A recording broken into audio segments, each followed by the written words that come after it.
आणि राज्यातल्या मान्सूनने रविवारी महाराष्ट्रातून निरोप घेतलेला आहे। 19 जूनला उशिरा दाखल झालेला हा मान्सून 120 दिवसांनंतर महाराष्ट्रातून परतलेला आहे।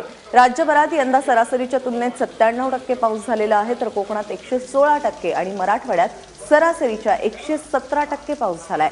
यंदाच्या पावसाळ्यात राज्यात 1196 मिलीमीटर इतका पाऊस झालाय।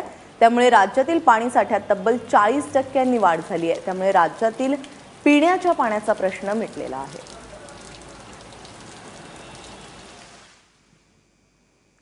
यंदा चांगलं पाऊसमान असेल असं भाकीत वर्तवलं गेलं होतं आणि त्यानुसारच पाऊस झालेला आहे। राज्यात एकूणच सरासरीच्या 97.4% पाऊस झालेला आहे।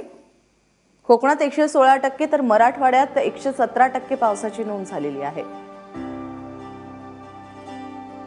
राज्यामध्ये सरासरी 1136.3 मिलीमीटर पाऊस झालाय।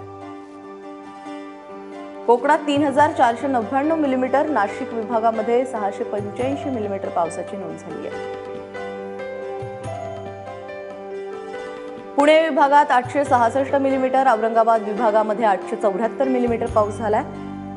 यंदा मराठवाड्यात चांगला पाऊस झालेला आहे। अमरावती विभागात 798 मिलीमीटर, नागपूर विभागामध्ये 1042 मिलीमीटर पाऊस झालाय।